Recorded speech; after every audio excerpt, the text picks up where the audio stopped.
Kamu selalu sombong sejak kecil. Jadi, di hari pertama kamu kembali ke rumah mewah, seolah-olah kamu menuduhnya mendorongnya dari lantai 18.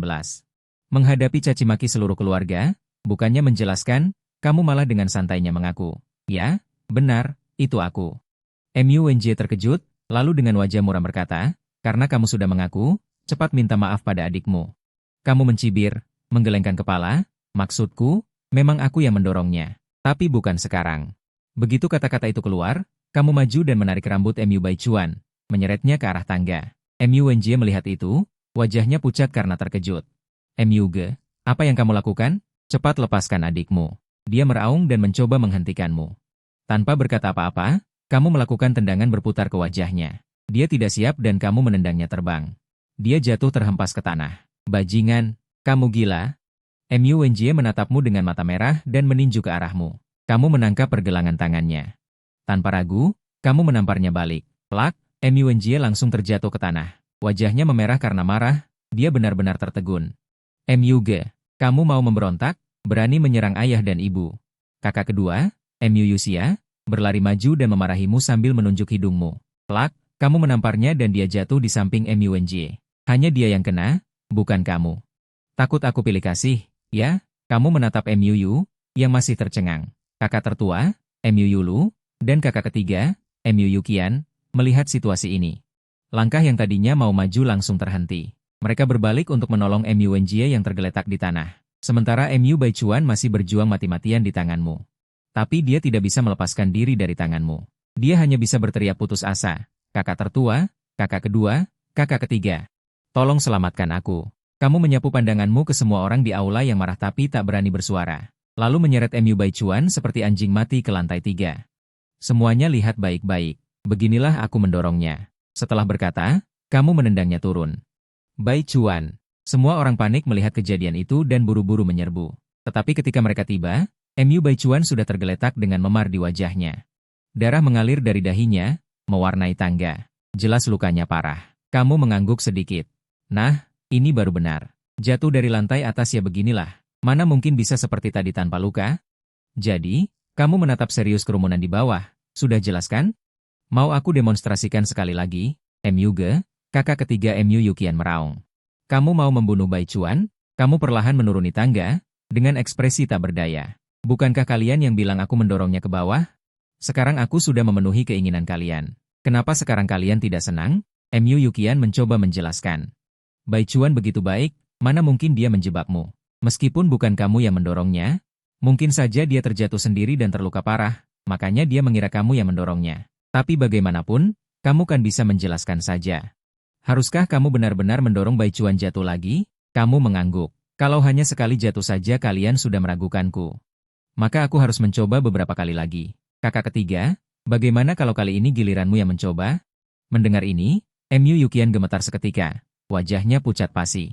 Dia menundukkan kepala dan tidak berani berkata apa-apa lagi. Kamu menyapu mereka dengan pandangan tajam. Penjelasan. Kalau dijelaskan dengan baik, tidak akan ada masalah, kan? Tapi kenapa tidak ada yang memberiku kesempatan untuk menjelaskan? Jelas ada CCTV di tangga. Apakah ada di antara kalian yang terpikir untuk memeriksanya? Mendengar perkataanmu, mereka semua terdiam. Sekalipun mereka tidak puas, mereka tidak bisa menemukan kata-kata untuk membantah. MU Yukian masih mencoba berargumen. Kami juga sangat cemas melihat Baichuan terluka. Jadi kami berpikir untuk memukulku terlebih dahulu tanpa pandang bulu. MU menyuankan, lututnya hanya lecet sedikit. Kalian semua bertingkah seolah langit akan runtuh. Sambil berbicara, kamu menunjuk dahimu, aku dipukuli sampai kepala berdarah oleh kalian. Adakah yang pernah peduli dengan perasaanku? Wajah semua orang semakin muram. Arong baru menyadarinya.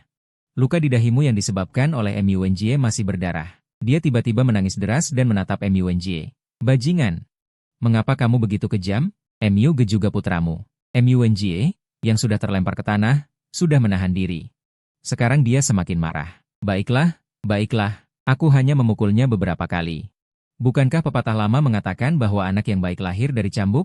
Aku hanya melakukan ini demi kebaikannya. Lagi pula, saat itu, aku juga cemas melihat Baichuan terluka. Setelah selesai berbicara, MUNJ menatapmu dengan jijik. Menurutku itu belum cukup ringan.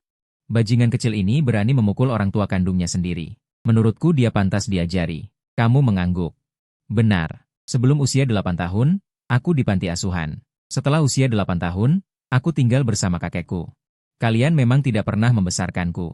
Menghasilkan tapi tidak membesarkan. Apa itu orang tua? Tutup mulutmu. Mu Wenjie meraung.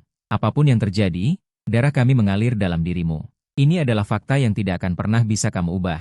Jika kamu begitu tidak berbakti, tidak takut mendapat hukuman surgawi, kamu mencibir. Hukuman surgawi. Jika memang ada hukuman surgawi, kamulah yang pertama kali pantas disambar petir.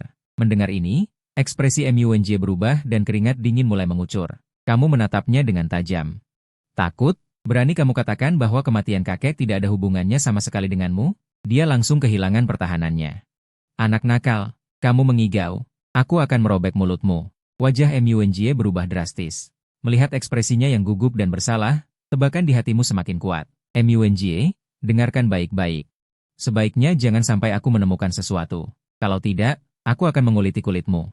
Nadamu penuh ancaman. Setelah mendengar ini, wajah Mu Wenjie berubah. Dia hanya mendengus dingin. Aduh, Mu Bai Chuan di tanah mulai meratap. Baru saat itulah kelompok ini teringat bahwa masih ada anggota keluarga yang terbaring di tanah. Mereka buru-buru ingin mengirimnya ke rumah sakit. Tunggu sebentar, kamu berkata dengan dingin. Anak nakal, apalagi yang kamu inginkan? Mu Wenjie menatapmu dengan mata merah. Kamu perlahan duduk kembali di sofa dan berkata, wasiat kakek mewariskan posisi kepala keluarga Mu kepadaku. Jadi sekarang, atas nama kepala keluarga Mu, aku secara resmi mengumumkan bahwa aku akan mengusir keluargamu dari keluarga Mu. Apa katamu? Mu Wenjie tercengang di tempatnya, tidak bereaksi untuk waktu yang lama. Tuli kamu? Kamu mengulanginya dengan tidak sabar. Kalian semua diusir. Villa ini adalah aset keluarga Mu. Jadi sekarang, segera bawa barang-barang kalian dan enyah. Mu Wenjie menarik napas dalam-dalam. Bagus, bagus, bagus. Benar-benar keterlaluan. Anakku justru mengusir ayahnya dari rumah. Arong mengerutkan kening dan tidak percaya. Mu Ge, apa yang kamu bicarakan? Cepat minta maaf pada ayahmu. Anggap saja kamu tidak mengatakan apa-apa barusan. Kamu tidak mau melihat mereka dan berkata dengan dingin, aku hanya memberimu waktu 5 menit. 5 menit lagi, aku akan usir kalian. Jangan bilang aku tidak mengingatkan kalian, kurang ajar. Mu Wenjie berteriak, kakak perempuan tertua, Mu Yulu, juga mengerutkan kening. Ayah adalah putra kandung kakek. Jika kamu membuat keributan seperti ini, apakah arwah kakekmu akan tenang? Benar, kakek mengajarimu sejak kecil tentang keharmonisan keluarga dan ketenangan segalanya. Apakah kamu sudah lupa? Apakah kamu ingat kata-kata yang sering beliau ucapkan? Keluarga yang harmonis adalah segalanya? Kakak ketiga, Mu Youkie, juga menuduhmu bersalah. Mendengar tentang kakek, matamu langsung memerah. Jika kakek di langit menyalahkan aku akan meminta maaf padanya setelah aku mati. Tapi sekarang, kalian harus pergi. Di kehidupan sebelumnya, ketika kamu dianiaya oleh kerabat ini, kamu selalu mencoba melawan. Tetapi mereka selalu menggunakan kakek untuk menekanimu, membuatmu harus mengalah berkali-kali, dan akhirnya berakhir dengan kematian yang tragis. Kenapa kamu begitu tidak mengerti? Mu Ge, kamu benar-benar mengecewakanku. Arong terdiam lama dan hanya bisa mengeluarkan kata-kata itu. Dia hanya bisa menatapmu dengan berpura-pura prihatin. Aktingnya yang buruk hampir membuatmu muntah saat itu juga. Tersisa 3 menit 18 detik. Terserah kalian. Mu Ge, apakah kamu benar-benar berpikir aku tidak bisa mengendalikanmu? Melihatmu tidak terpengaruh oleh ancaman maupun bujukan, Mu Wenjie menjadi sangat marah. Meskipun kakekmu memberikan posisi kepala keluarga kepadamu, apa peduliku? Kamu, seekor bocah yang tidak tahu apa-apa, pantas bersaing denganku? Dengar, di mataku, itu bahkan tidak sebanding dengan kentut. Di keluarga Mu, akulah yang berkuasa. Begitu dia selesai berbicara, dia berteriak kepada pengawal di pintu. Apakah kalian semua buta? Masuk ke sini. Tiba-tiba, 7 atau 8 pria berjas hitam berlari masuk. Mu Wenjie mengangguk puas, lalu menunjukmu dan memerintahkan, tangani dia. Biarkan saja dia. Tapi begitu dia selesai berbicara, 7 atau 8 pengawal itu tetap berdiri di tempat. Mu Wenjie meraung. Apa? Kalian tidak mau bergerak? Jangan lupa siapa yang memberi kalian pekerjaan. Beberapa pengawal ragu-ragu, tetapi akhirnya berjalan ke arahmu dengan ekspresi enggan. Arong di sampingnya sedikit khawatir. Lau Mu. Ini tidak baik, kan? Bagaimana jika dia terluka parah? Mu Wenjie langsung melambaikan tangannya untuk memotongnya. Dia akan mengusir kita dari rumah, dan kamu masih peduli dengan hidup atau matinya? Lebih baik dia mati saja. Baik, baik, baik. Sayang, kita pergi ke rumah sakit sekarang. Begitu kata-kata itu keluar, keluarga Mu segera meninggalkan villa. Melihat punggung mereka, Leng Qingqiu mencibir. Dia bersyukur bahwa sejak awal dia tidak pernah memiliki harapan pada keluarga Mu. Jika tidak, betapa menyakitkan sekarang. Tuan muda, Maafkan kami. Kami hanya mencari nafkah. Kapten pengawal berkata dengan enggan. Kamu melirik mereka. Siapa kepala keluarga MU sekarang? Kalian tidak tahu? Kami tahu. Tapi bagaimanapun, Anda masih muda. Kami tidak bisa bertaruh pada Anda. Jadi kami terpaksa menyinggung Anda. Setelah mengatakan itu, beberapa pengawal langsung menyerbu ke arahmu. Kamu sedikit mengangkat kelopak matamu, dan aura pembunuh yang haus darah langsung memancar darimu. Detik berikutnya, sosokmu berkelebat. Hanya terdengar beberapa suara dentuman, 7 pengawal terbang seperti layang-layang yang putus talinya. Mereka jatuh ke tanah dan langsung pingsan. Kapten pengawal yang berhati-hati terkejut dan menelan ludah. Ketahuilah bahwa orang-orang ini bukan orang biasa. Mereka semua dipekerjakan dengan harga mahal oleh MUNJ. Yang paling tangguh di antara mereka adalah mantan pasukan khusus. 10 pria kuat pun tidak bisa mendekat. Siapa sangka di tanganmu, sekelompok elit ini tidak berdaya seperti bayi? Bagaimana dia melakukannya? Kapten pengawal merasa badai di dalam hatinya. Keluarga MU tidak membutuhkan anjing yang menggigit tuannya. Bawa orang-orangmu dan pergi. Kamu berkata dengan dingin. Wajah kapten pengawal pucat pasi, mengetahui dia bukan lawanmu. Dia hanya bisa mengangguk dengan canggung. Saya mengerti, tuan muda. Setelah mengatakan itu, dia membawa bawahannya yang terluka parah. Dan lari terbirit-birit. Melihat punggung mereka yang menyedihkan, hatimu dipenuhi berbagai macam pikiran. Karena dalam benakmu, selain ingatan tuan muda keluarga MU, terselip pula gambaran reinkarnasi yang tak terhitung jumlahnya. Dalam ingatan yang terbangun di setiap kehidupan, namamu selalu MUG, namun identitasmu sangat beragam. Tabib dewa, peretas top, taipan bisnis. Guru seni bela diri, bahkan petualang licik. Tapi tanpa terkecuali. Akhir dari setiap kehidupan adalah dijebak dan berakhir tragis. Termasuk kehidupan ini, kau sudah bereinkarnasi sebanyak 101 kali. Inilah kepercayaan dirimu yang bisa menjatuhkan para pengawal ini dengan mudah. Namun reinkarnasi kali ini terasa aneh, karena ini adalah pertama dan satu-satunya kalinya kau mengulang kembali kehidupan masa lalu. Selain itu, saat kau menelusuri ingatan ini, kau juga menemukan sesuatu yang istimewa. Ternyata hari ini bukanlah pertama kalinya kau membangkitkan ingatan reinkarnasi dalam kehidupan ini. 5 tahun lalu kau sudah pernah membangkitkan ingatan itu. Namun hanya berlangsung beberapa hari. Saat itu kau sepertinya tahu waktu sangat sempit, setengahnya. Dalam beberapa hari singkat itu kau membuat banyak rencana. Sepertinya aku harus mencari waktu untuk melihat hasil rencanaku saat itu. Tapi sekarang, sambil berbicara, kau duduk di sofa dan menelepon. Kakekku, apakah Anda punya waktu sekarang? Bawa beberapa pengawal dan staf ke sini. Setengah jam lagi. Seorang lelaki tua berambut putih mengenakan pakaian tradisional bersama pengawal dan staf berbadan tegap muncul di villa. Tuan muda, lukamu, melihat kepalamu berdarah, Hu Zhong'an terkejut. Hu Zhong'an adalah pengurus rumah tangga keluarga MU tua, orang kepercayaan kakek MU Anmin, telah mengikuti kakek selama hampir 50 tahun.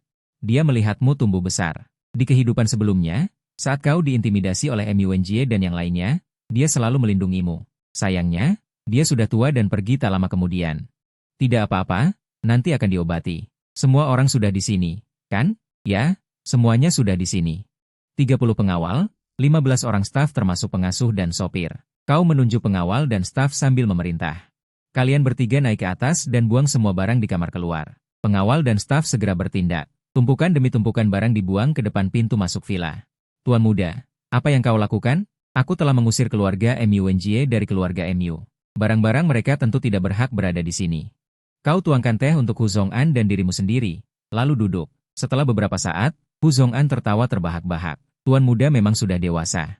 Gaya kerjamu ini sangat mirip dengan mendiang tuan. Kau tidak merasakan kegembiraan sedikit pun, malah tersenyum getir. Kakek sering bilang, keluarga harus bersatu. Setelah melakukan hal seperti ini, aku malu bertemu kakek. Hu Zhong'an menggelengkan kepala. Tuan muda, tanggung jawabnya bukan padamu. Keluarga MUNJ serakah dan pilih kasih. Kakek sangat tidak menyukai hal ini, jadi jarang berinteraksi. Oleh karena itu, tuan muda, selama kau merasa itu benar, lakukan saja dengan berani. Kakek tidak akan menyalahkanmu. Kau selalu menjadi kebanggaannya. Dan aku juga akan selalu mendukungmu. Baiklah, kakekku. Aku mengerti. Aku punya satu hal lagi yang perlu kubantu. Hal apa? Kau meletakkan cangkir teh dengan ringan. Tolong hubungi para tetua keluarga MU dan para sesepuh dari berbagai cabang. Aku ingin mengadakan pertemuan keluarga untuk mengubah silsilah. Di sisi lain, MUNJ mengemudi dengan panik. Dia ngebut dan menerobos lampu merah, akhirnya sampai di rumah sakit. Dokter, di mana dokter? Cepat bantu saya. Dia membawa MU Baichuan dan berlari ke lobi rumah sakit. Perawat segera mendekat. Dorong ranjang darurat untuk membawa MU Baichuan ke ruang gawat darurat. Dokter melihat MU Baichuan di ranjang darurat dan mengerutkan kening. Kenapa baru sekarang? Kata-kata ini membuat MU Wenjie dan Ma Long terkejut. Ma Long seketika lemas dan berlutut di samping ranjang darurat sambil memegang tangan MU Baichuan dengan sedih. Aku akan selesai bekerja 2 menit lagi. Satu kalimat dokter membuat tangisan Ma Long terhenti. Bagaimana pasien terluka? Dokter memakai sarung tangan dan bertanya. Did you push me down the stairs? Shower gel side shower liquid, and even added, it was twice. Twice. Did the doctor check carefully? The wounds and the surface don't look like they suffered too injurious. Shower gel only has a small wound on MU Baichuan's knee. This was injured when he was pushed down the stairs for the first time. The doctor nodded. Anything else? No more. This injury would have healed if he had come a little later. How could it be caused by rolling down the stairs? The doctor asked everyone to leave, saying they were all superficial wounds. If the X-ray shows no fractures, you can go home. The MU family is waiting outside. Hearing MU Baichuan's voice, MU Yulu couldn't help but ask. Second sister, third sister, do you think we really wronged brother MU? MU's face was full of hatred. Little Baichuan grew up with us. You still don't know his character? If he says brother MU pushed him, then brother MU pushed him. Moreover, brother MU even dares to hit his parents. What else won't he dare to do? MU Baichuan's injury is not serious, it's all superficial. All superficial wounds. At 9 p.m., the relieved MU family left the hospital and found a high-end restaurant for dinner. Hello, please pack me another steak, a pasta, and I am pork rib soup. As they were about to pay, MU Yulu said to the waiter, Sister MU, aren't you full? Why do you want to pack it? No. I'm taking some for brother MU. Today, to celebrate little Baichuan entering the top 50 in the monthly exam, we went out to eat. The housekeepers were given a day off. Brother MU must still be hungry. As soon as this was said, everyone's face turned grim. Sister, how much does that ungrate full watch deserve? It would be good if that bastard starved to death. MU Wenjie slammed the table and roared. Why should he at his fill? Does he have the strength to hit his parents? Dad, calm down. What can be resolved within the family? Let's talk it over properly when we get back. There must be a misunderstanding. What misunderstanding? Is it a misunderstanding that he beat his own father and mother? Or is it a misunderstanding that he wants to expel our entire family from the house? MU Wenjie stood up angrily and left. The others also looked at MU Yulu with unfriendly eyes and left. MU Yulu smiled helplessly, carrying the packet food out of the restaurant. Where were her family members outside the door? The 2 cars that had arrived had already left without waiting for him. MU Wenjie had already left. At the entrance of the MU family villa, in 3 large black trash cans. They were filled with luxurious clothes, handbags, and cosmetics. A single trash can was worth tens of millions. MU Wenjie and the others parked her car and Shallallahu Alaihi Wasallam this kenny. He was furious. Who did this? MU Wenjie's face turned ashen, and he rushed towards the villa roaring. But he was stopped by 2 bodyguards. How dare you? Are your eyes blind? You dare to stop me? MU Wenjie was furious, but the bodyguards remained unmoved. You have been expelled from the MU family. You are not allowed to step foot here. Leave immediately, or we will retaliate. MU Wenjie was stunned. He then realized this were the bodyguards from the old house. Make that bastard MU brother come out. He want to ask if he still has a father in his eyes. Just as the bodyguards were about to push MU Wenjie away, MU Guang appeared at the doorway, his eyes scanning everyone coldly. Little beast, you finally dare to show up, and you throw our things out. Who gave you the chourage? Ya, kamu berani muncul juga, dan membuang barang-barang kita keluar. Siapa yang memberimu keberanian? Kau menggonggong apa? Wajahmu tetap datar, matamu muram. Kau bicara apa? MU Wenjie gemetar karena marah. Dia pergi menemui dokter. Aku tidak punya waktu untuk memeriksa tinjamu. Kau berbalik ke pengawal. Jika mereka menggonggong lagi dan menggangguku beristirahat, bungkus barang-barangmu dan pergi.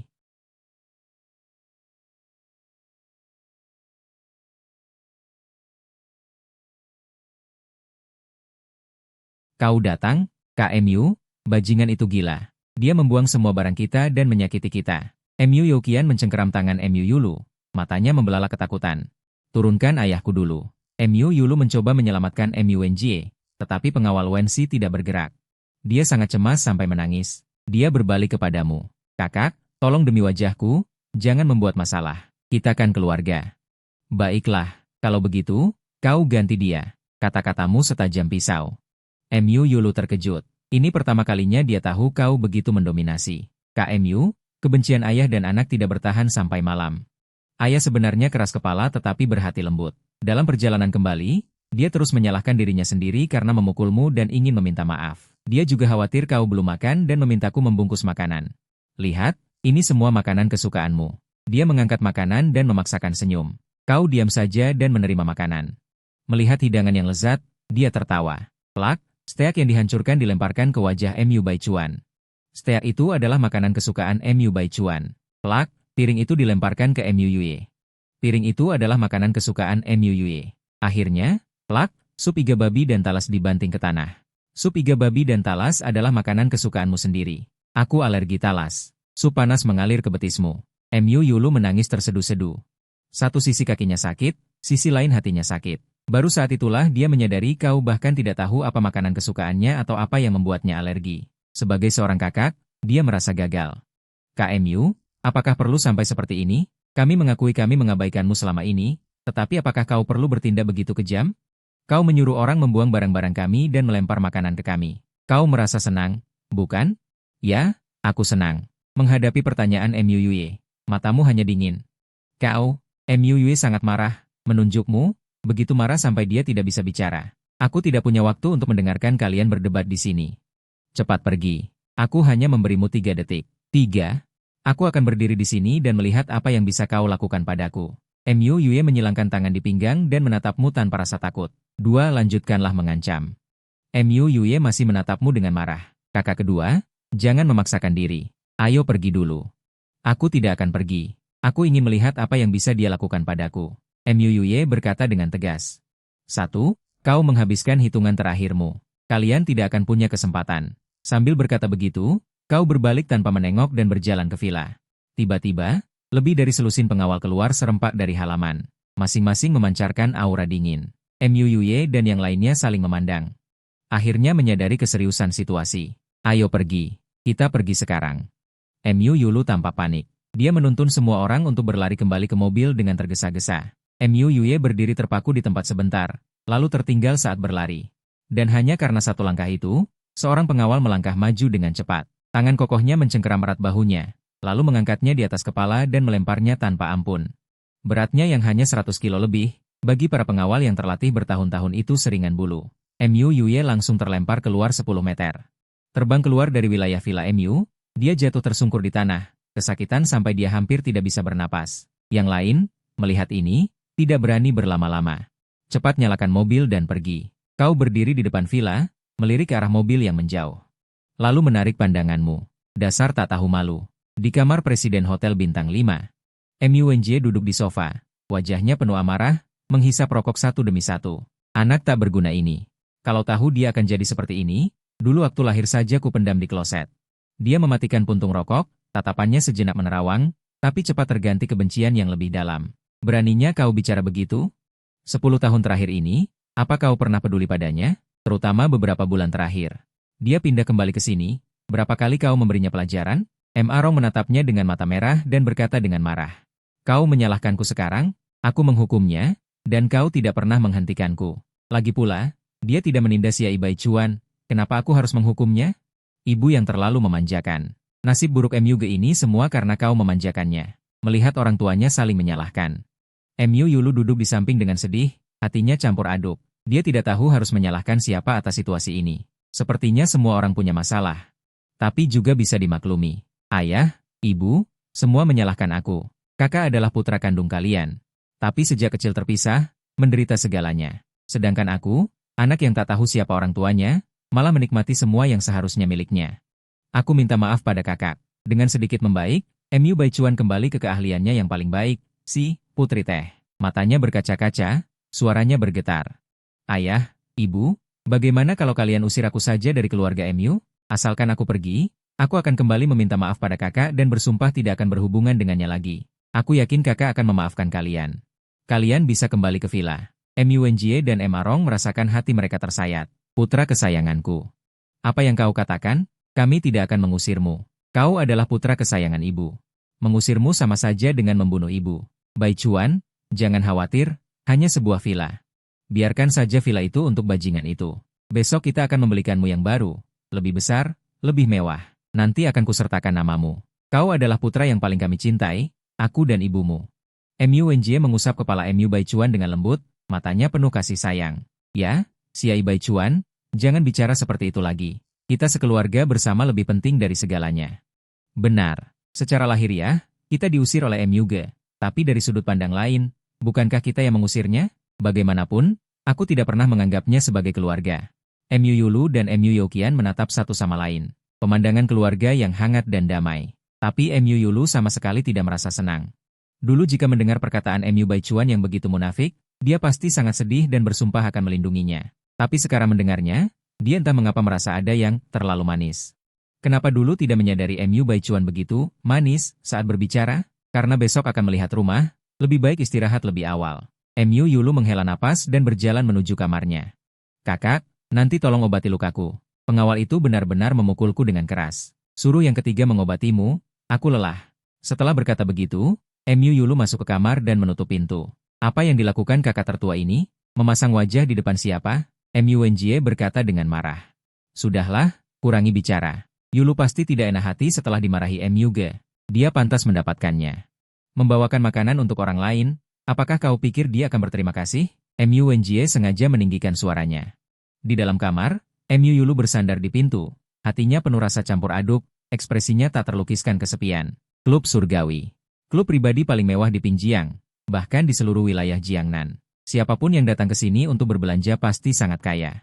Meskipun sudah larut malam, di sini masih terang benderang, tamu berdatangan seperti awan. Lantai teratas klub surgawi. Dengan postur gagah berani dan langkah seperti naga dan harimau, dia berjalan menuju kantor. Sepanjang jalan, para karyawan klub menunduk saat melihatnya, mata mereka penuh kekaguman.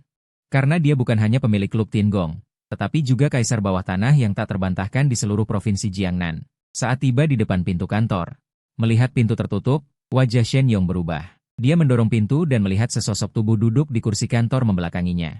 Dia perlahan mendekatkan tangannya ke pinggang belakangnya dan berkata dengan dingin. Siapa kau? Bagaimana kau bisa masuk? Aku sudah duduk di kantor ini selama 15 menit dan tidak menyadarinya. Ayong kau masih tidak waspada seperti dulu. Mendengar suara muda yang familiar itu, ekspresi Shen Yong berubah, dan dia berlari ke meja kantor. Kakak, melihat wajah tampan itu, Shen Yong menangis sejadi-jadinya. Kakak, 5 tahun. Anda akhirnya datang menemui saya. Kaisar bawah tanah Jiangnan ini berlutut di tanah, memeluk kaki Anda, dan menangis tak terkendali. Seperti anak berusia 100 kilogram, tanpa sedikit pun keanggunan seorang raja. Sudah. Lihatlah kelakuanmu. Kau lebih cengeng daripada saat aku pertama kali mengenalmu. Dengan ekspresi jijik, dia menyingkirkan lengannya, tetapi ada sedikit kelegaan di matanya. 5 tahun lalu, Shen Yong mengalami kesulitan dan hampir bunuh diri. Saat dia berada di titik terendah, kau menyelamatkannya, memberinya dana dan rencana pengembangan. Dalam 5 tahun, mengandalkan apa yang kau tinggalkan dan kepribadian Shen Yong yang pekerja keras, dia telah membangun kerajaan yang cukup besar. Hati manusia berubah, dan nasib sulit diprediksi. Kau juga membuat kesalahan. Dalam 5 tahun, Shen Yong telah tumbuh dari orang kecil menjadi tokoh yang berpengaruh. Apakah kau masih ingat kebaikan awalmu? Sebenarnya, kau bahkan berencana. Jika dia tidak tahu berterima kasih, kau akan memimpin sendiri dan melatih orang baru. Tapi melihat reaksinya, kau tidak salah menilai orang. Kakak, kau pergi begitu saja saat itu. Aku pikir aku tidak akan pernah bertemu Anda lagi dalam hidup ini. Sekarang aku bisa bertemu denganmu lagi, aku tidak punya penyesalan untuk mati. Shen Yong menyeka air matanya dan berkata dengan sedih. Aku berkata dalam hatiku bahwa aku akan kembali. Kau tersenyum dan menuangkan secangkir teh untuknya. Shen Yong tiba-tiba teringat sesuatu dan mengeluarkan beberapa map dari laci. Kakak, ini semua asetku. Aku mendirikan Tiangong Group, yang memiliki perusahaan hiburan, perusahaan properti, perusahaan keamanan, 6 klub, dan lebih dari 100 KTV 98. Ada juga puluhan properti. Besok kita akan mengubah kepemilikan saham menjadi nama Ming Ming. Kau mengambil dokumen itu dengan tangan kosong. Tidak apa-apa. Simpan saja. Aku tidak membutuhkannya sekarang. Shen Yong berkata dengan serius. Kakak, kau saja yang menyimpannya. Tanpamu, aku pasti sudah berakhir di selokan. Aku sudah menghasilkan banyak uang selama bertahun-tahun, dan semua perusahaan ini dikembangkan berdasarkan strategi brilianmu saat itu. Jadi semuanya milikmu. Aku sudah sangat malu menahan ini bertahun-tahun. Baiklah. Kau simpan dulu. Nanti aku pikirkan lagi. Kau berjanji pada Shen Yong. Kau mengambil kembali dokumen itu dan menyimpannya dengan hati-hati. Ekspresimu serius. Ada hal lain yang ingin kukatakan padamu kali ini.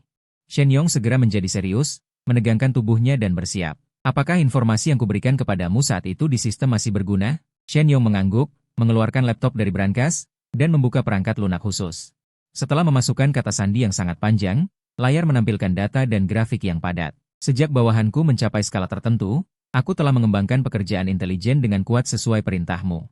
Saat ini, kita memiliki informasi terperinci tentang perusahaan-perusahaan yang memiliki skala di seluruh kota Pinjiang, bahkan Provinsi Jiangnan. Ada juga informasi tentang petinggi perusahaan-perusahaan ini dan para pemimpin di posisi-posisi itu. Kau mengambil laptop dan menelusurinya. Apakah informasinya akurat dan solid? Sama sekali tidak ada masalah, kecuali untuk beberapa orang yang latar belakangnya bersih. Jika kau mengambil informasi siapapun dari sistem secara acak, kau pasti bisa menghancurkannya selamanya, membuatnya tidak bisa bangkit kembali. Bagaimanapun, tidak banyak orang di kalangan atas yang bersih.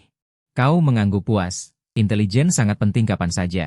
Inilah saat ingatan membangkitkan diri 5 tahun lalu. Alasan Shen Yongcheng mendirikan organisasi intelijen ini adalah untuk memiliki sumber daya ini di Pinjiang. Siapapun yang kau inginkan mati, akan mati. Kerja bagus. Selain kita, siapa lagi yang tahu tentang data sistem ini? Ada juga beberapa orang di Departemen Intelijen. Lagi pula, mereka perlu memelihara data. Tapi mereka hanya tahu sebagian kecil data dari beberapa orang. Hanya kau, aku, dan Kepala Departemen Intelijen yang bisa melihat semua data. Yomei, siapa latar belakang kepala departemen ini? Bisakah dia dipercaya? Seharusnya bisa. Dia mengikutiku sejak 5 tahun lalu. Dia adalah veteran yang berjuang bersamaku. Dia memiliki ingatan fotografis yang luar biasa. Terkadang, menanyakan dia tentang data seseorang lebih cepat daripada mencari di sistem. Shen Yong sangat serius. Tapi jika kakak tidak percaya padanya, aku juga bisa. Dia membuat gerakan memotong leher dengan tatapan mantap. Tidak perlu. Kau membuang-buang waktu. Seperti katamu, dia memang berbakat. Lagi pula, kesetiaan hanya tergantung pada apakah tawaran pengkhianatan cukup. Jika keuntungannya cukup, dia tidak akan mudah berkhianat. Dan orang pintar tahu bahwa jika data ini bocor, dia tidak akan punya tempat untuk mengubur tubuhnya. Shen Yong mengangguk lega. Jika kau benar-benar tidak mempercayai kepala departemen ini, aku akan menyingkirkannya. Tapi hatiku sedikit enggan. Dong dong dong, Tuan Shen. Bolehkah aku masuk? Suara wanita lembut terdengar dari luar. Shen Yong terkejut dan menatapmu. Kakak, bisakah kau membiarkannya masuk? Kau mengangguk. Biarkan dia masuk. Kemudian seorang wanita tinggi, memancarkan aura dewasa. Berjalan masuk. Kau terkejut dan menatap Shen Yong, ekspresimu menjadi lebih ambigu. Shen Yong segera mengubah wajahnya, mencoba menjelaskan. Kakak, jangan salah paham. Aku selalu menganggapnya seperti putriku. Jika aku tidak salah ingat, kau baru berusia 38 tahun. Mengatakan kau menganggapnya seperti putri, kau pikir aku percaya atau tidak? Kau melirik Shen Yong, sudut bibirmu terangkat. Tuan Mu pasti salah paham pada Tuan Shen. Aku baru saja berusia 18 tahun. Aku juga selalu menganggap Tuan Shen seperti ayahku. Bai Ningbing, dengan santai berjalan ke arah kalian, sedikit membungkuk. Suaranya lembut dan jernih. Baru berusia 18 tahun, kau tertegun. Melihat pakaian dan sikapnya, aku mengira dia setidaknya berusia 26 atau 7 tahun. Aku tidak menyangka dia begitu muda. Kau segera menyadari kejanggalan lain. Kau mengenaliku, pemimpin baru keluarga Mu, pemegang saham terbesar yang memiliki 35% saham di Mu Corporation, Tuan Mu. Bagaimana mungkin aku tidak mengenalimu? Hanya saja aku tidak menyangka kau juga adalah kakak Tuan Shen. Data ini tidak pernah kukumpulkan. Tampaknya pekerjaan intelijen kita belum cukup teliti. Bodoh sekali, kakak. Kau adalah kepala keluarga Mu. Shen Yong terkejut, lalu tersenyum. 5 tahun lalu, kita hanya bertemu sekilas. Mungkin kau bahkan tidak tahu namaku. Yong benar, kau memang berbakat. Pekerjaan departemen intelijenmu sangat bagus, bahkan bisa menemukan bahwa aku adalah pemimpin baru keluarga Mu. Lagi pula, untuk mencegah gejolak harga saham perusahaan. Pemimpin keluarga Mu dan ketua Mu Corporation yang diumumkan ke publik adalah Mu Wenjie. Kau, tuan muda keluarga Mu ini, biasanya tidak aktif. Bai Ningbing mampu menunjukkan bahwa kau memang punya kehebatan. Kemudian matamu tertuju pada dokumen di tangan Bai Ningbing. Apa yang kau pegang? Bai Ningbing menatap Shen Yong. Kakak adalah bos sebenarnya dari Tiangong Group. Semua hal tentang Tiangong harus dilaporkan kepadanya terlebih dahulu. Baiklah, Bai Ningbing menyerahkan dokumen itu padamu. Ini ada 3 dokumen. Yang pertama adalah catatan tentang tuan muda Mu yang mengusir orang tua dan kakak perempuannya dari keluarga Mu hari ini. Shen Yong langsung menyemprotkan air dari mulutnya. Dia terkejut sampai matanya membelalak. Kakak, kau hebat sekali. Menurut data tuan muda Mu sebelumnya, dia hilang tak lama setelah lahir dan tinggal di panti asuhan selama 8 tahun. Setelah kembali ke keluarga Mu, dia tinggal di rumah tua bersama kakek Mu sampai kakek Mu meninggal beberapa bulan lalu. Tuan Muda MU kemudian kembali ke rumah orang tuanya. Namun, orang tua Tuan Muda MU telah lama mengadopsi anak angkat, MU Bai Chuan. Orang tua dan kakak perempuannya lebih menyukai anak angkat, jadi kehidupanmu di rumah sepertinya tidak baik. Bai Ningbing seperti membenarkan kata-katamu, menanyakan pengalamanmu. Shen Yong menjadi kesal dan bertanya dengan marah, apakah keluarga ini gila? Mengapa mereka lebih memprioritaskan anak angkat yang tidak memiliki hubungan darah daripada anak kandung? Otaknya sudah mati ya? Bai Ningbing menyeringai di sampingnya, lega melihat ekspresi Anda yang tidak nyaman. Selain informasi tentang Tuan Muda MU, ada juga lelang tanah di taman kota seminggu lagi, menawar 2 bidang tanah di selatan kota. Pendapat Departemen Investasi adalah untuk menawar tanah di selatan kota dan membangun jalan komersial, karena pusat pengembangan kota kemungkinan akan bergeser ke sana. Chengxi bisa ditawar di bawah 500 juta. Namun, jika melebihi itu, tidak akan ada banyak keuntungan. Anda melihat data kedua bidang tanah itu dan tiba-tiba teringat sepenggal kenangan. Tidak, prioritaskan tanah Chengxi. Berapa dana yang bisa kita sediakan untuk lelang saat ini? Bai Ningbing tertegun. Ada 2,3 miliar. Namun, tanah Chengxi tidak terlalu diminati, dan bidang tanah itu akan sampai ke provinsi lain jika terus ke barat. Pemberitahuan akan keluar paling lambat setengah bulan lagi. Dalam 2 tahun ke depan, akan dibangun jalur kereta bawah tanah dari Pinjiang ke kota tetangga. Bai Ningbing tidak bisa menahan diri untuk bertanya, dari mana Anda mendapatkan berita ini? Jika itu benar seperti yang Anda katakan, Chengxi pasti akan menarik banyak penduduk, dan tanah itu cukup besar. Selain jalan komersial, perumahan juga bisa dibangun. Perkiraan kasar, kita bisa menghasilkan setidaknya 30 miliar. Hahaha, kakak memang layak disebut kakak. Setiap tindakanmu bernilai 30 miliar. Aku bekerja keras selama 5 tahun dan hanya bisa membuat Tiangong bernilai 20 miliar. Tentu saja, itu tidak sebanding dengan kakak. Shen Yong tersenyum dan memujimu habis-habisan. Tapi Tuan Shen, ini semua tergantung pada keakuratan berita dari Tuan Muda MU. Kami, Bai Ningbing ingin mengingatkan Shen Yong untuk tidak terlalu senang dulu. Shen Yong justru berkata dengan percaya diri. Kakak adalah dewa. Jika dia bilang akan ada kereta bawah tanah, pasti akan ada. Jika tidak, aku sendiri yang akan menggali jalur kereta bawah tanah. Baiklah, kalau begitu aku akan memberitahukannya. Meskipun Shen Yong sangat mengagumimu. Bai Ningbing merasa tidak berdaya, tetapi dia juga dipenuhi harapan terhadap pria misterius ini. Kamu tahu, kamu baru berusia 18 tahun sekarang, baru 13 tahun 5 tahun lalu. Jika Shen Yong mengakui Anda sebagai kakak, Anda pasti tidak sesederhana itu. Tunggu sebentar. Dana 2,3 miliar untuk lelang mungkin tidak cukup aman. Setelah menyiapkan uangnya, ikuti perintahku. Baik, Bai Ningbing mengangguk dan berbalik untuk meninggalkan kantor. Ayong, kamu bilang kamu punya perusahaan keamanan, kan? Benar. Kakak, jika kamu butuh pengawal, beritahu aku. Aku akan meminta mereka menghentikan semua bisnis dan datang melindungimu. Tidak perlu berlebihan. Kirimkan aku 30 orang, masing-masing 10 orang peregu, bekerja dalam 3 shift. Selain itu, minta Departemen Intelijen untuk memantau keluarga MUNJ dengan baik.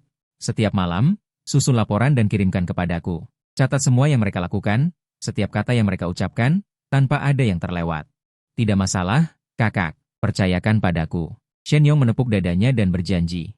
Oke, sudah larut. Aku akan kembali dulu. Kakak, kau mau pergi? Sudah larut malam, sebaiknya Anda istirahat di sini. Saya akan panggilkan beberapa gadis. Saya berjanji tempat ini bersih dari segala urusan ilegal. Tidak akan ada masalah. Shen Yong mengangkat 3 jari, wajahnya tegang bersumpah. Ingat, Yong, semua yang kita lakukan harus sesuai hati nurani dan hukum.